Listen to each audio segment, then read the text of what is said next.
여러분, 안녕하십니까? 오늘 이 자리에서는 대한민국 노동자의 직업윤리와 경영자의 경영윤리를 바탕으로 주 4.5일 근무제가 과연 공무원, 공기업, 대기업만의 전유물로 남을 것인가? 아니면 중소기업, 소기업, 나아가 개인 사업자에게까지 실질적인 효용성을 가질 수 있을지에 대해 심도 깊은 분석을 해보고자 합니다. 그리고 만약 실효성을 가질 수 있다면 어떻게 해야 하는지에 대한 방안까지 함께 모색해보는 시간을 갖겠습니다. 최근 정부와 일부 지자체에서 주 4.5일 근무제를 도입하려는 움직임이 활발하게 논의되고 있습니다. 이는 근로자들의 삶의 질 향상이라는 매우 긍정적인 목표를 가지고 시작된 변화의 바람이라고 할 수 있습니다. 대기업들은 이미 유연근무제를 도입하며 이러한 변화에 발맞춰 나가고 있는 상황입니다. 하지만 이 중요한 논의의 한가운데서 대한민국의 경제를 지탱하는 핵심 축인 중소기업과 소상공인들은 깊은 우려와 함께 강하게 반발하는 목소리를 내고 있습니다. 그들은 주 4.5일제 도입이 가져올 인건비 부담 증가와 생산성 저하를 가장 큰 문제점으로 지적하고 있습니다. 특히 소상공인연합회는 주휴수당 폐지 및 5인 미만 사업장에 대한 근로기준법 적용 철회를 선행 조건으로 요구하며 100만 명 서명운동을 전개하는 등 매우 강력하게 자신들의 입장을 피력하고 있습니다. 이러한 현실적인 문제점들을 간과하고서는 주 4.5일 근무제가 우리 사회 전반에 걸쳐 성공적으로 안착하기 어려울 것입니다. 우리는 지금 노동자의 권리 보장과 기업의 지속 가능성이라는 두 가지 중요한 가치를 어떻게 조화롭게 이끌어낼 것인가 하는 중대한 기로에 서 있습니다. 이 복합적인 과제를 해결하기 위해서는 단순히 제도 도입의 당위성만을 주장할 것이 아니라 각 경제 주체들의 입장을 면밀히 분석하고 상생의 길을 모색하는 지혜로운 접근이 절실합니다. 먼저 중소기업과 소상공인들이 주 4.5일 근무제 도입에 대해 우려하는 핵심적인 사항들을 하나씩 살펴보겠습니다. 첫 번째이자 가장 큰 문제는 바로 인건비 부담 증가입니다. 이미 우리는 매년 최저임금 인상이라는 큰 숙제를 안고 있습니다. 여기에 주 4.5일 근무제가 도입된다면 단순히 근무 시간이 줄어드는 것을 넘어 실질적인 인건비가 더욱 가중될 것이라는 우려가 큽니다. 특히 주휴수당을 포함한 인건비의 상승은 영세 사업자들에게는 생존을 위협하는 치명적인 타격이 될 수 있습니다. 임금 감소 없는 근로시간 단축은 기업에게는 고정비용 증가로 직결되고 이는 결국 제품 가격 인상이나 고용 축소로 이어져 경제 전반에 부정적인 영향을 미칠 수 있습니다. 예를 들어 한 영세 음식점의 경우 직원의 근무 시간을 줄이면서 동일한 임금을 지급한다면 그만큼의 매출 하락 또는 추가적인 인력 고용이 불가피해집니다. 이는 고스란히 운영 비용 증가로 이어지며 마진율이 낮은 소상공인들에게는 큰 압박으로 작용하게 됩니다. 두 번째 우려사항은 근로기준법 확대 적용에 대한 부담입니다. 현재 5인 미만 사업장은 근로기준법의 일부 조항이 적용되지 않고 있습니다. 하지만 주 4.5일제 논의와 함께 5인 미만 사업장에도 근로기준법을 전면 적용하려는 움직임이 나타나고 있습니다. 만약 이것이 현실화된다면 휴일 근로수당, 야간 근로수당 가산 의무는 물론 주 52시간제 적용 등으로 인해 중소기업과 소상공인들은 심각한 인력난에 직면할 수 있습니다. 이미 인력 확보에 어려움을 겪고 있는 많은 사업장에서 추가적인 근로시간 제한은 사업 운영 자체를 불가능하게 만들 수도 있습니다. 특히 영세 사업장의 경우 대체 인력을 구하기 어렵고 갑작스러운 결혼이 발생했을 때 유연하게 대처하기가 매우 힘듭니다. 근로기준법이 전면 적용될 경우 연장 근로수당 지급 의무, 연차휴가 발생 등 추가적인 비용과 행정부담이 가중되어 사실상 사업 지속 가능성이 위협받을 수 있다는 목소리가 높습니다. 세 번째는 생산성 저하에 대한 우려입니다. 근무 시간이 단축되면 당연히 생산량도 줄어들 것이라는 논리입니다. 특히 소상공인들의 경우 금요일 오후는 주말 장사를 준비하거나 한 주간의 매출을 올리는데 매우 중요한 시간대입니다. 이러한 핵심 시간대의 근무 시간 단축은 직접적인 매출 감소로 이어질 수 있으며 이는 곧 수익성 악화로 연결될 것입니다. 노동 집약적인 산업이나 서비스업의 경우 근무 시간 단축이 곧바로 생산성 하락으로 이어질 가능성이 매우 높습니다. 예를 들어 제조업체에서 특정 제품을 생산하는데 필요한 최소한의 공정 시간이 있는데 근무 시간 단축으로 인해 생산 라인, 가동 시간이 줄어들면 동일한 시간 내에 생산할 수 있는 제품의 양이 줄어들 수밖에 없습니다. 이는 곧 납기 지연이나 공급 부족으로 이어져 기업의 신뢰도 하락은 물론 장기적인 경쟁력 약화로 이어질 수 있습니다. 서비스업의 경우에도 고객 응대 시간이 줄어들거나 서비스 제공에 필요한 인력이 부족해지면 고객 만족도 하락으로 이어져 매출 감소를 야기할 수 있습니다. 네 번째는 소상공인 의견 배제에 대한 비판입니다. 정부가 실노동 시간 단축 로드맵 추진단을 운영하고 있지만 정작 이 중요한 논의의 장에서 소상공인들의 대표성이 제대로 반영되지 않고 있다는 지적이 많습니다. 현실과 동떨어진 정책이 추진될 경우 그 피해는 고스란히 현장의 중소기업과 소상공인들에게 돌아갈 것입니다.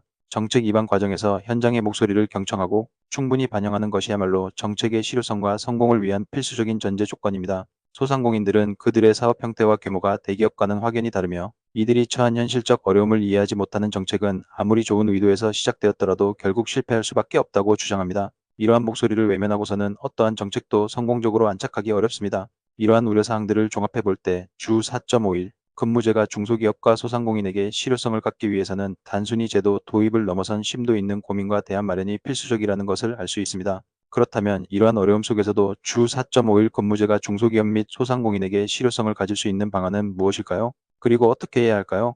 몇 가지 대안과 고려 사항들을 제시해 보겠습니다. 첫 번째 대안은 산업별 특성을 고려한 접근입니다. 이주희 이화여대 사회학과 교수는 산업별 상황이 매우 다르므로 산업별 단체 교섭을 통해 주 4.5일제를 도입하는 것이 가장 확실한 방법이라고 분석했습니다. 일률적인 적용보다는 각 산업의 특성과 노동 환경, 그리고 생산 방식 등을 충분히 고려하여 맞춤형 제도를 설계해야 합니다.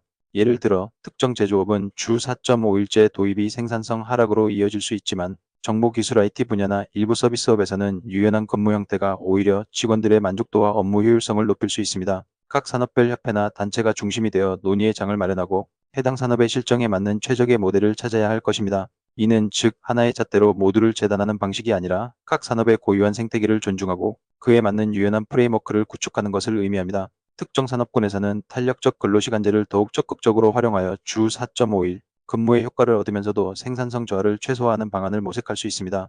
예를 들어 계절적 요인이나 특정 시기에 업무량이 집중되는 산업의 경우 성수기에는 집중 근무를 하고 비수기에는 주 4.5일 또는 그 이하로 근무 시간을 단축하는 모델을 적용할 수 있습니다. 두 번째는 임금 감소 여부에 대한 신중한 접근입니다. 주 4.5일 근무제를 도입하더라도 임금은 그대로 유지하는 방식은 기업에게 상당한 부담을 안겨줄 수 있습니다. 반대로 근무시간 단축과 함께 임금도 비례하여 감소하는 방식은 근로자의 생활 수준에 직접적인 영향을 미쳐 반발을 불러일으킬 수 있습니다. 따라서 이 문제에 대해서는 매우 신중하고 섬세한 접근이 필요합니다. 정부의 지원 정책과 연계하여 기업의 부담을 덜어주거나 노사 간의 충분한 합의를 통해 임금 조정 방안을 마련하는 것이 중요합니다. 예를 들어 단축된 근무 시간에 맞춰 임금을 부분적으로 조정하고 대신 생산성 향상을 통해 줄어든 임금을 보전해주는 인센티브 제도를 도입하는 것도 하나의 방법이 될 수 있습니다. 또한 장기적으로는 주 4.5일제 도입으로 인해 근로자들의 건강 증진 및 여가 활동 증가로 인한 의료비 절감, 지역 경제 활성화 등 사회 전체적인 효용을 고려하여 임금 문제를 단순히 기업과 근로자만의 문제가 아닌 사회적 책임 차원에서 논의할 필요가 있습니다. 정부는 임금 보전을 위한 기업 지원 프로그램을 마련하거나 세제 혜택 등을 통해 기업의 부담을 완화해 줄 수 있습니다. 세 번째는 정부의 적극적인 지원 및 컨설팅입니다. 중소기업과 소상공인들이 주 4.5일제를 성공적으로 도입하고 안착시키기 위해서는 정부의 적극적인 역할이 필수적입니다. 단순히 제도만 강요할 것이 아니라 자가 진단을 통해 기업의 현황을 파악하고 전문가의 컨설팅을 통해 주 4.5일제 도입에 따른 문제점을 미리 예측하고 해결책을 모색할 수 있도록 지원해야 합니다.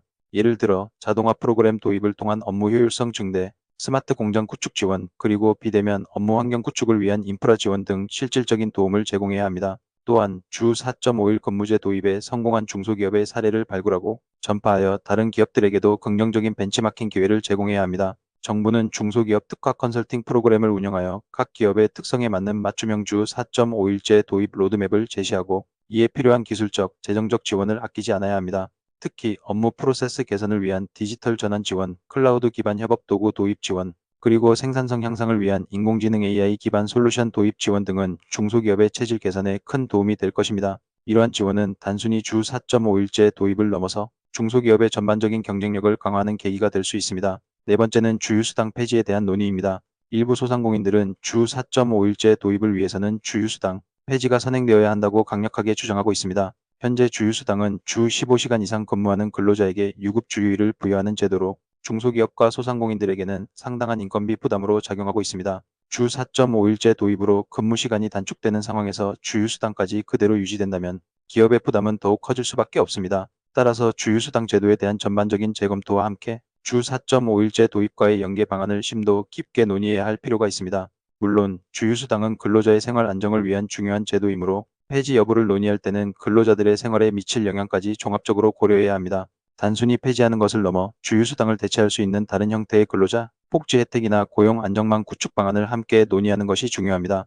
예를 들어 주휴수당 폐지에 따른 근로소득 감소분을 상쇄할 수 있는 형태의 정부, 지원금이나 근로장려금 확대 등을 고려해 볼 수 있습니다.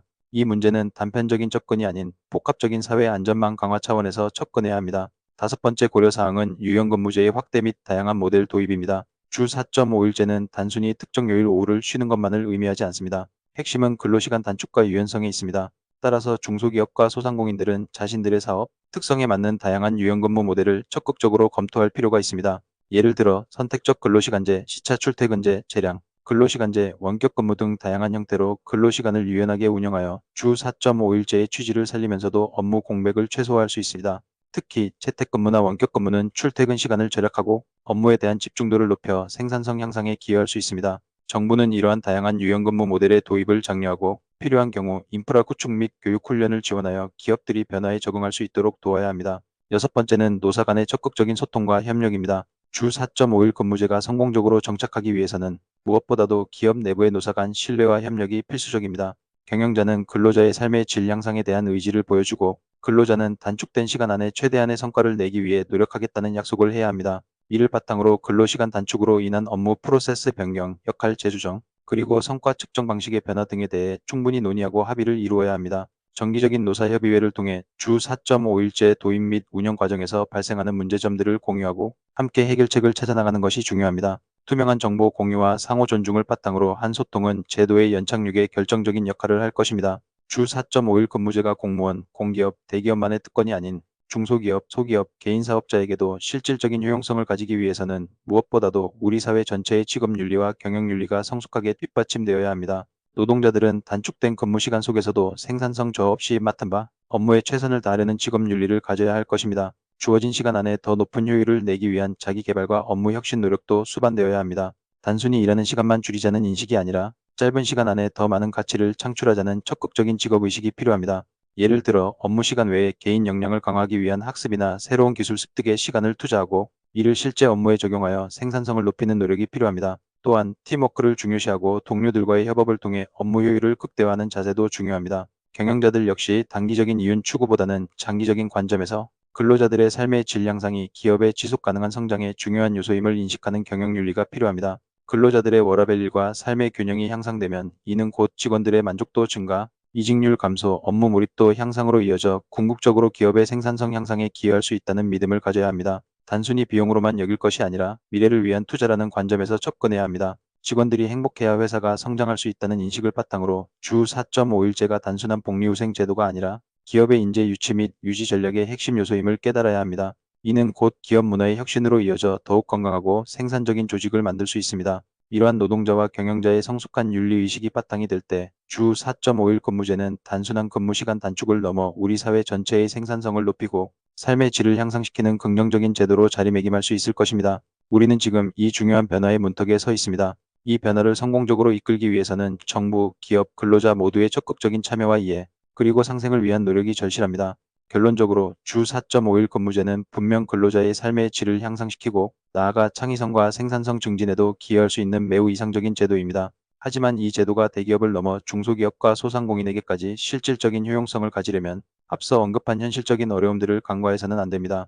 인건비 부담, 근로기준법 적용 확대, 생산성 저하와 같은 문제들에 대한 실질적인 해법을 마련해야 합니다. 이를 위해서는 산업별 특성을 고려한 유연한 제도 설계, 임금 감소 여부에 대한 신중한 접근, 정부의 적극적인 지원과 컨설팅, 그리고 주휴수당 제도에 대한 전면적인 재검토 등 다각적인 노력이 필요합니다. 또한 노동자의 직업윤리와 경영자의 경영윤리가 함께 성숙하게 발전해야 합니다. 단순히 시간을 줄이는 것을 넘어 주어진 시간 동안 최고의 효율을 내고 근로자의 행복이 기업의 성장에 기여한다는 믿음을 공유해야 합니다. 충분한 논의와 사회적 합의를 바탕으로 중소기업과 소상공인의 현실적인 어려움을 해소하고 그들에게 실질적인 도움이 될 수 있는 방안을 마련하는 것이 무엇보다 중요합니다. 주 4.5일 근무제가 특정 계층만의 특권이 아닌 대한민국 모든 노동자와 기업의 상생을 이끌어내는 희망찬 미래가 되기를 간절히 기대합니다. 오늘 이 강연이 주 4.5일 근무제의 성공적인 안착을 위한 작은 밑거름이 되기를 바라며 경청해주신 모든 분들께 진심으로 감사드립니다.